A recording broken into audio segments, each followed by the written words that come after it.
Economy के मुद्दे को लेकर, प्राइस राइज को लेकर और कई सारे मुद्दों को लेकर। लेकिन इस बीच बाकी चिंताएं भी अलग अलग इकोनॉमिस्ट इस पूरे मामले को लेकर जता रहे हैं। और इस पर बातचीत करने के लिए हमारे साथ में आईएमएफ में भारत, बांग्लादेश, भूटान और श्रीलंका के पूर्व डायरेक्टर और भारत के पहले सरकारी घरेलू आय सर्वे के टेक्निकल एक्सपर्ट ग्रुप के चेयरमैन और भारत के लीडिंग इकोनॉमिस्ट सुरजीत भल्ला इस वक्त हमारे साथ जुड़ रहे हैं।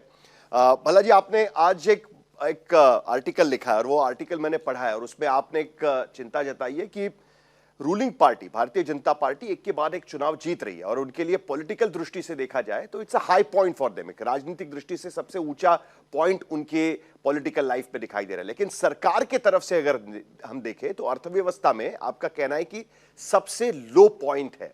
ऐसा आपको क्यों लगता है?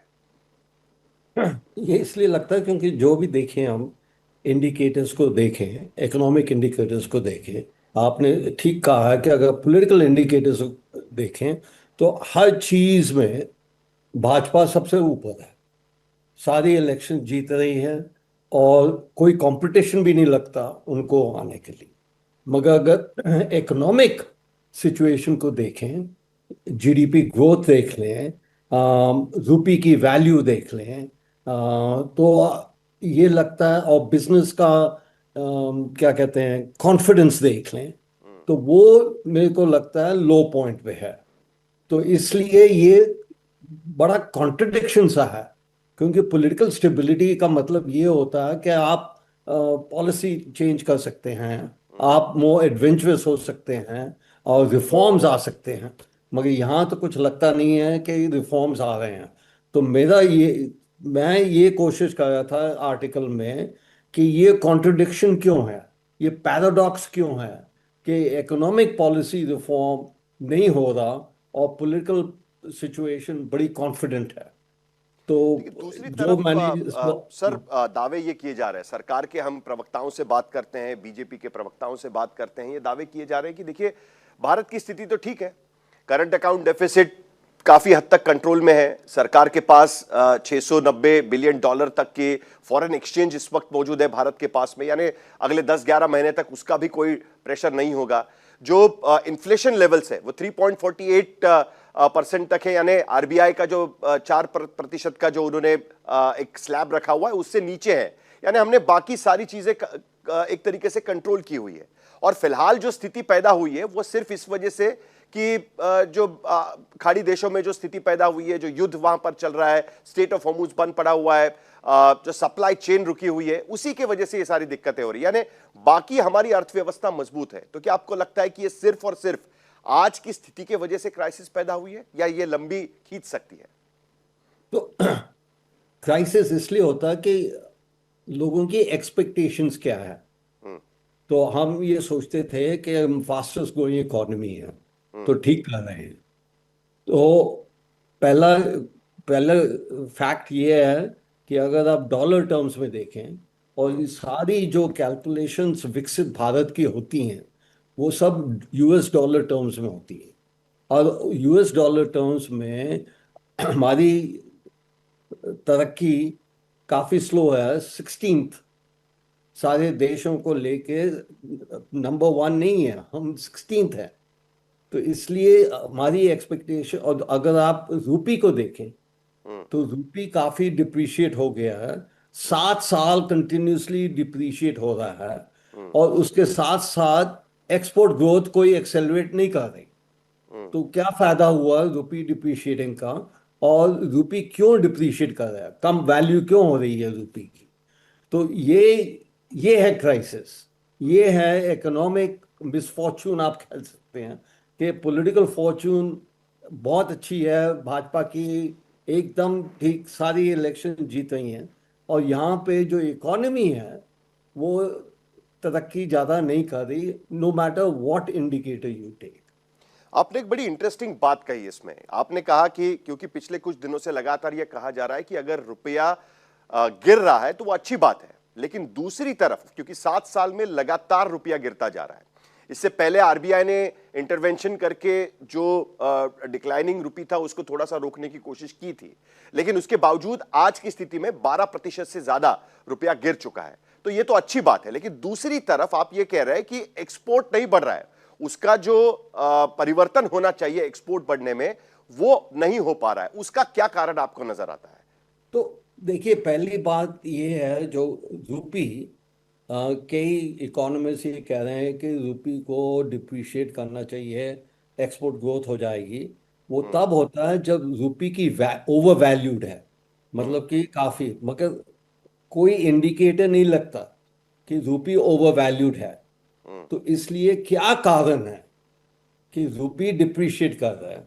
और मेरे मुताबिक, मेरे एनालिसिस के मुताबिक, कि कॉन्फिडेंस इंडियन इकोनॉमी में कम हो गई है, हम्म। इन्वेस्टमेंट नहीं हो रही है, हम्म। प्राइवेट इन्वेस्टमेंट नहीं हो रही है, हम्म। पब्लिक इन्वेस्टमेंट बिल्कुल हो रही है, वो हम्म। इंफ्रास्ट्रक्चर की सब कुछ उस बिल्कुल ठीक ठाक है, मगर प्राइवेट इन्वेस्टमेंट नहीं हो रही। और प्राइवेट, अगर पब्लिक इन्वेस्टमेंट और प्राइवेट इन्वेस्टमेंट दोनों को हम देखें, तो वो कोई 32% एवरेज कर रही है पिछले हम्म। 10 साल से। हम्म। मगर प्राइवेट इन्वेस्टमेंट 6% कम हो गई है, परसेंटेज पॉइंट्स, और हम्म। Private public investment 6 percentage points ऊपर हो गई। एक तो ये हम्म। बात। और private investment is always more productive than public investment, ये सारी दुनिया में है, ये हम्म। हमारा कोई स्पेशल चीज नहीं है। तो अब दूसरी आइटम इन्वेस्टमेंट का, फॉरेन डायरेक्ट इन्वेस्टमेंट। हम्म। फॉरेन डायरेक्ट इन्वेस्टमेंट, आप सप्लाई चेन्स की बात करते हैं, लिंकेजेस की बात करते हैं, टेक्नोलॉजी की बात करते हैं, वो सब मॉडर्न टेक्नोलॉजी, वो सब फॉरेन डायरेक्ट इन्वेस्टमेंट से आती है। और फॉरेन डायरेक्ट इन्वेस्टमेंट नेट अब इंडिया में at the lowest point since 1990, मतलब कि नेट फॉरेन डायरेक्ट इन्वेस्टमेंट अब कोई 0.4% ऑफ जीडीपी रहा, और पिछले हम्म। 7 महीने से net foreign direct investment negative है। तो ये प्रॉब्लम है, आपकी तरक्की हो रही है, जीडीपी ग्रोथ हो रही है, मगर इन्वेस्टमेंट नहीं हो रही। तो हमें ये सवाल पूछना है कि इन्वेस्टमेंट क्यों नहीं हो रही। हम्म। एक बड़ी इंटरेस्टिंग बात इसमें नजर आती है कि कहीं ना कहीं जो चुनावी जीत सरकार को मिल रही है, क्या इसकी वजह से सरकार को लगता है कि सब तो ठीक चल रहा है? क्योंकि बार बार जब चुनाव के सामने सरकार जाती है, लोगों के सामने सरकार जाती है, लोग उनको वोट देकर उसी पार्टी को जिता रहे हैं, तो कहीं ना कहीं सरकार को लगता है कि उनकी नीतियां, पॉलिसीज सब ठीक ही चल रही है, इसीलिए लोग उनको जिता रहे हैं। पॉलिटिकल स्टेबिलिटी इसी की वजह से उनको मिल रही है। क्या तो ये एक सबसे वजह है? तो यही सारी दुनिया घूम घुमा के, सारी एक्सप्लेनेशन सोच के, मेरे को तो यही एक एक्सप्लेनेशन रह गई है कि सब बड़े कंफर्टेबल हैं, क्योंकि आप चुनाव जीत रहे हैं। और 6% ग्रोथ कोई इतनी खराब नहीं है। हम्म। 6% ग्रोथ इसलिए खराब है कि हम दो दो रीजंस हैं। एक, हमारी एक्सपेक्टेशन है ज्यादा विकसित हम्म। भारत की। विकसित हम्म। भारत के लिए 8-9% हमें चाहिए, 6% नहीं चाहिए। तो हमारी एक्सपेक्टेशंस हैं, और वो उसके मुताबिक हमें डिप्रेशन है, मतलब कि काम ठीक नहीं होगा। तो हम्म। और दूसरी बात ये, हमें कहा गया है कि हमारी ग्रोथ बड़ी पॉजिटिव है, सबसे हाईएस्ट है वो तो आईएमएफ लोगों और के वर्ल्ड लिए। बैंक को कोट किया जाता है, वह हाँ, हमारी ग्रोथ ठीक है ये कहने के लिए आईएमएफ और वर्ल्ड बैंक को कोट किया जाता हाँ। है कि देखिए वो भी कह रहे हैं। और दूसरी बात, उसके अलावा ये भी है कि हमारी ग्रोथ रेट एक्सेलरेट होनी चाहिए, मतलब बढ़नी चाहिए। हम्म। अब अगर 35 साल से हम 6% पे ग्रो कर रहे हैं, हम्म। तो हमने क्या तरक्की की? मतलब कि 6% ठीक है, enough to get politicians elected, hmm. मगर हमें इसको बढ़ना चाहिए। जैसे मैंने कहा, 8-9% होना चाहिए।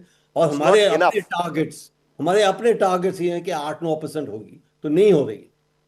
इट्स नॉट इनफ, बेसिकली आपका कहने का मतलब यह है। आखिरी सवाल मेरा यह है, क्योंकि एक चीज आप बार बार यह कहने की कोशिश कर रहे हैं कि जिस तरीके से 1991 में जो बैलेंस ऑफ पेमेंट की क्राइसिस हुई थी, उसके बाद भारत देश में भूतो न भविष्यति ऐसे रिफॉर्म किए गए थे, एक नया भारत उसके बाद दिखाई दिया था।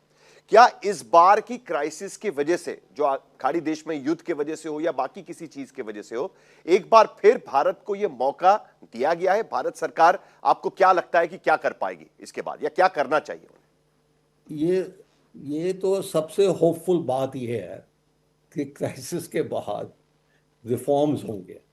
और भाजपा भी, मोदी जी भी सब कह रहे हैं कि लैंड रिफॉर्म होना चाहिए, 4 साल पहले वो कहा था। एग्रीकल्चर रिफॉर्म होना चाहिए, वो भी 2022 में उन्होंने कहा था। और ट्रेड डील यूएस के साथ होनी चाहिए। अब कितने महीने हो गए हैं हम ट्रेड डील की बात करते रहते हैं।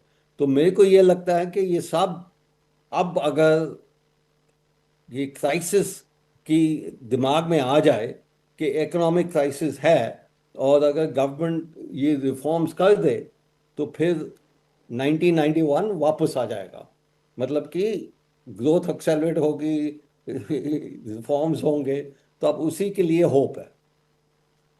बहुत बहुत शुक्रिया सुरजीत भल्ला जी, आपने हमसे बात की इसके लिए। कुल मिलाकर यह कहने की कोशिश है कि सब ठीक चल रहा है, इससे नहीं होगा, इससे ज्यादा करने की कोशिश करनी होगी।